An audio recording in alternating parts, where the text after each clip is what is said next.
नमस्कार साथियों, ब्रह्मोस क्लासेस में आप सभी का स्वागत है। एसएससी जीडी 2024-25 की जो वैकेंसी है वो वर्तमान में प्रचलित है और आप सभी को पता है कि उसके एग्ज़ाम भी वर्तमान में प्रचलित हैं। तो जैसा कि मैंने आप सभी से वादा किया था कि मैं एक एक वीडियो तो नहीं ला पाऊँगा, डेली की डेली शाम के टाइम 8 बजे के टाइम डेली एक वीडियो लाया करूँगा, सेपरेट वीडियो लाया करूँगा। और जीके जीएस के ऑल क्वेश्चन जो मुझे पूरी शिफ्टों के ऑल क्वेश्चन मिलते हैं और वेरीफाई करके कि हाँ ये क्वेश्चन स्टूडेंट द्वारा, एक स्टूडेंट द्वारा नहीं कई स्टूडेंट द्वारा बताए गए, तभी मैं उन क्वेश्चन को लेकर आता हूँ। तो चलिए बात करते हैं, ज़्यादा समय आपका बर्बाद नहीं करूँगा। चलिए बात करते हैं पहले क्वेश्चन से। जो क्वेश्चन मिले हैं वो 6 फरवरी एसएससी जीडी की ऑल शिफ्ट के क्वेश्चन। पहला क्वेश्चन पूछा गया, मौलिक अधिकार का अनुच्छेद कहाँ से कहाँ तक है? तो ध्यान रखना 12 से 35 तक है मौलिक अधिकार। आगे पूछे इंडिया यूनिवर्सिटी गेम, खेलो इंडिया यूनिवर्सिटी गेम 2023 का आयोजन कहाँ हुआ? तो ये यूपी में हुआ था। ये भी क्वेश्चन पूछा गया। चीन में सबसे ज़्यादा लोग कौन से धर्म को मानते हैं? तो बौद्ध धर्म को मानते हैं। अब देखिए ऐसा क्वेश्चन 2 बार पूछा जा चुका। 4 फरवरी की जो सेकंड शिफ्ट थी उसमें भी पूछा गया था कि बांग्लादेश में जो लोग हैं वो सबसे ज़्यादा किस धर्म को मानते हैं? तो इस्लाम धर्म को मानते हैं। अब चीन का पूछ लिया, तो मतलब जो भारत के पड़ोसी देश हैं उन्हीं का पूछ रहा। तो आप सभी लोग भूटान भूटान हुआ, अफगानिस्तान हुआ, पाकिस्तान हुआ, म्यांमार हुआ और भी जो इंडोनेशिया है, मतलब जो आसपास जो मालदीव है, इन देशों से जो भारत के जिससे संबंध भी अच्छे हैं, तो इन देशों के पढ़ लो जी, मतलब कौन से धर्म को मानते हैं जी। 2 बार ऐसा क्वेश्चन पूछा जा चुका। एनालिसिस का मतलब यही होता। पीसी महालनोबिस मॉडल पर कौन सी पंचवर्षीय योजना थी? तो दूसरी पंचवर्षीय योजना थी। आज मैंने सुबह एक योजनाओं की क्लास बनाई थी और उसमें जनधन योजना, उज्ज्वला योजना भी वगैरह पढ़ाई थी और उसमें ये क्वेश्चन मैंने डिक्टो लिखवाया था, देख लेना क्लास खोल के। सिर्फ दो क्वेश्चन लिखवाए थे और एक यही लिखवाया था। चापचार कूट महोत्सव, मीमकोट महोत्सव कहाँ के हैं? तो मिजोरम के। जितने जो कूट हैं जो सब मिजोरम के हैं। ये भी पूछा गया था। कृषि राज्य पुरस्कार 2024 महाराष्ट्र को मिला। थॉमस कप 2022 का आयोजन कहाँ पर हुआ था?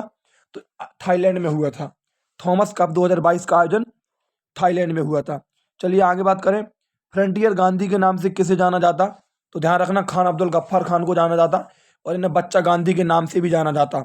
लाल कुर्दी दल से जो संबंधित हैं।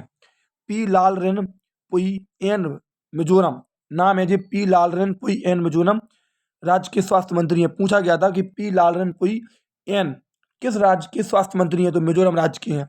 रंगराजन समिति का संबंध पूछा गया। मैराथन खोल के देख लेना, डायरेक्ट पढ़ाई गई।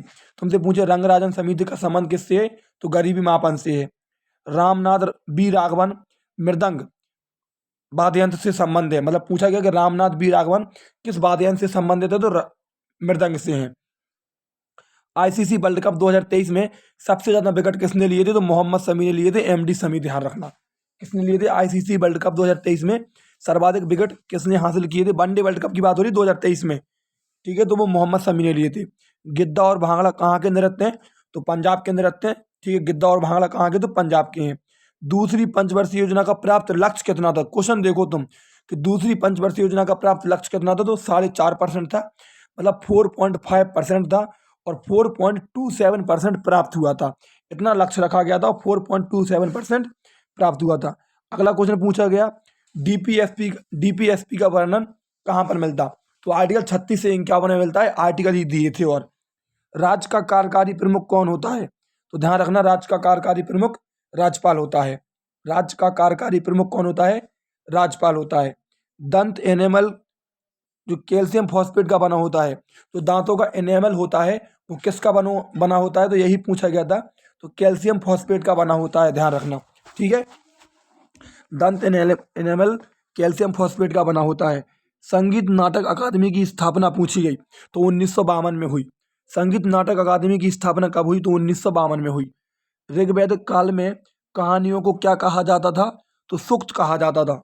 ऋग्वेदिक काल में कहानियों को सूक्त कहा जाता था। ऋग्वेद को अन्य नाम से भी जाना जाता, तो ये भी क्वेश्चन पूछा गया था, अन्य किस नाम से जाना जाता? तो श्रुति। ऋग्वेद को अन्य श्रुति के नाम से भी जाना जाता, मतलब दूसरा नाम पूछे तो ऋग्वेद का दूसरा नाम श्रुति है। अगला क्वेश्चन पूछा गया, बहुआयामी गरीबी सूचकांक में सबसे कम गरीबी दर कहाँ पर देखने के लिए मिली? केंद्र शासित प्रदेश पूछा था, राज्य नहीं, तो वो यूटी पूछा था, तो पांडुचेरी है।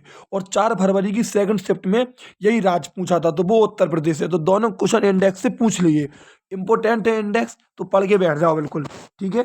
गरीबी सूचकांक में सबसे कम गरीबी दर कहाँ पर देखने के लिए मिली, तो वो यूटी में, मतलब यूटी पूछा था, पांडुचेरी। और अगला पूछा था किस केंद्र शासित प्रदेश में पुरुष साक्षरता दर सबसे कम है, तो वो दादर नगर हवेली है। किस केंद्र शासित प्रदेश में पुरुष साक्षरता दर सबसे कम है, तो वो दादर नगर हवेली है, ठीक है। नेक्स्ट क्वेश्चन पूछे आर्य समाज की स्थापना किसने की, तो दयानंद सरस्वती ने की।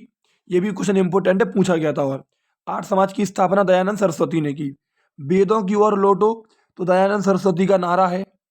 सांझी पर्व कहाँ का है, तो जो भी ऑप्शन में दिया हो, हरियाणा, दिल्ली, हरियाणा, दिल्ली, राजस्थान वगैरह, ठीक है। हरियाणा, दिल्ली, राजस्थान यहाँ पर मनाया जाता है सांझी पर्व। 1933 में भारत में जो फुटबॉल 1933 में भारत ने जो फुटबॉल मैच जीता था, वह कहाँ पर हुआ था, ये क्वेश्चन पूछा गया। तो वो लाहौर, पाकिस्तान में हुआ था, लाहौर, पाकिस्तान में। 1933 में भारत ने जो फुटबॉल मैच जीता था, वह कहाँ पर हुआ था, तो लाहौर, पाकिस्तान में। निःशुल्क विधिक सहायता किस आर्टिकल में है, तो आर्टिकल 29A में है। आर्टिकल से बहुत क्वेश्चन पूछे जा रहा है, ध्यान रखना। निःशुल्क विधिक सहायता आर्टिकल 29A में है। सिंधु नदी को ऋग्वेद में सिंधु कहा गया। पूछा गया था कि सिंधु नदी को ऋग्वेद में किस नाम से जाना जाता, सिंधु नदी को ऋग्वेद में सिंधु के नाम से जाना जाता, ठीक है। चलिए और भी क्वेश्चन है जो मिले हैं। भारतीय नृत्यांगना यामिनी कृष्णमूर्ति को तीनों पद्म पुरस्कार मिले हैं। मतलब क्वेश्चन ऐसा पूछा गया था कि वह कौन सी कलाकार हैं जिन्हें भारत के तीनों पद्म पुरस्कार प्राप्त हुए, तो वो यामिनी कृष्ण मूर्ति हैं। ओबीसी के आरक्षण के लिए प्रावधान किस अनुच्छेद में है, तो 15 के 4 में है। अगला क्वेश्चन ये इंपॉर्टेंट है। 7 सिस्टर में सबसे कम जनसंख्या किस राज्य की है। देखो 7 बहनों के नाम से जो उत्तर पूर्वी भारत के राज्य हैं उनको जाना जाता है, और उनमें कौन शामिल लेंगे, तो उनमें सिक्किम शामिल लेंगे। 7 सिस्टर में जो उत्तर पूर्वी भारत के 8 राज्य हैं, उनमें से 7 राज्यों को जाना जाता है, सिक्किम इसमें शामिल लेंगे। तो जो 7 सिस्टर में जो राज्य हैं उनमें किस राज्य की जनसंख्या सबसे कम है, तो वो मिजोरम की है, ठीक है। अगला क्वेश्चन पंडित रविशंकर का संबंध सितार से है, किससे, पंडित रविशंकर का संबंध किससे, सितार से है। हरित क्रांति से आज फिर क्वेश्चन पूछा गया। हरित क्रांति से डेली दिन क्वेश्चन पूछ रहा है एग्जामिनर, तो कल मैं आपको हरित क्रांति की एक क्लास लाने वाला हूँ, मोस्ट इंपोर्टेंट। टोटल हरित क्रांति 5-6 मिनट की क्लास रहेगी, इंपोर्टेंट फैक्ट के साथ बात करने वाला हूँ। आगे पूछा गया सानिया मिर्जा का संबंध किस खेल से है, तो टेनिस से है। सानिया मिर्जा का संबंध टेनिस से है। राजस्थान का मैनचेस्टर किसे कहा जाता, तो भीलवाड़ा को कहा जाता। राजस्थान का मैनचेस्टर भीलवाड़ा को कहा जाता। भारत का मैनचेस्टर पूछे तो अहमदाबाद को कहा जाता। उत्तर भारत का मैनचेस्टर पूछे तो कानपुर को कहा जाता, और दक्षिण भारत का मैनचेस्टर पूछे तो कोयम्बटूर को कहा जाता। और तुमसे पूछे मैनचेस्टर जगह कहाँ पर है, तो मैनचेस्टर जगह इंग्लैंड में पड़ती है। किस लिए प्रसिद्ध है, तो कपड़े के लिए प्रसिद्ध है। सब जानकारी दे दी मैंने। भारत में न्यूनतम जनसंख्या वाला राज्य पूछे तो वो सिक्किम है।